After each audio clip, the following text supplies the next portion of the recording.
बहुत साल पहले बिहार के एक छोटे से गांव सोनबरसा के किनारे एक पुरानी गाछी यानी घना आम का बाग था। दिन में तो वहां बच्चे खेलते और किसान आराम करते, लेकिन सूरज ढलने के बाद कोई वहां जाने की हिम्मत नहीं करता था। गांव के बुजुर्ग कहते थे कि इस गाछी में एक औरत की आत्मा भटकती है, जिसे सब काली चुड़ैल कहते थे।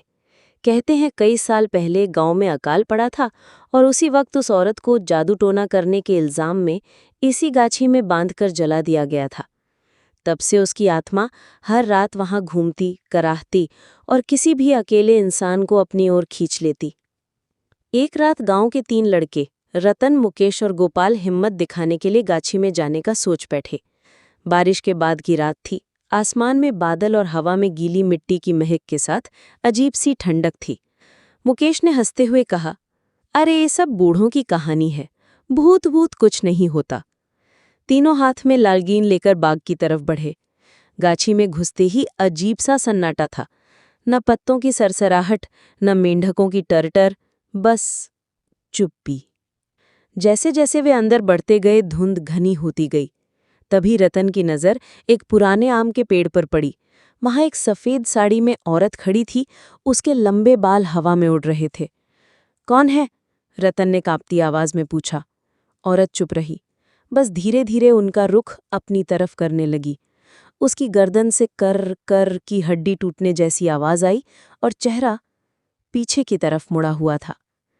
गोपाल के हाथ से लालटेन गिर गए। अंधेरा घना हो गया। चारों तरफ से किसी के फुसफुसाने की आवाज आने लगी। तुम भी जलोगे मेरे साथ। अचानक मुकेश की चीख गूंजी। उसने देखा कि किसी ने उसके पैर पकड़ लिए हैं और मिट्टी में खींच रहा है। रतन और गोपाल ने उसे पकड़ने की कोशिश की, लेकिन उनके हाथों से मुकेश का शरीर धुंध में गायब हो गया।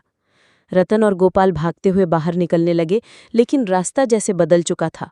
हर तरफ वही पेड़, वही धुंध, वही ठंडी हवा। अचानक पेड़ों पर लटकते हुए दर्जनों उल्टे लटके शरीर दिखने लगे। उनकी आंखें खुली थीं और उनमें से एक मुकेश था। तभी पीछे से एक बर्फीला हाथ रतन के कंधे पर पड़ा। उसने पीछे मुड़कर देखा। वही औरत, लेकिन अब उसका चेहरा जल चुका था, आंखों से धुआं निकल रहा था। उसने फुसफुसाया, अब तुम्हारी बारी है। अगली सुबह गांव वालों को गाछी के पास सिर्फ एक टूटी लालटेन और कीचड़ में खून के निशान मिले।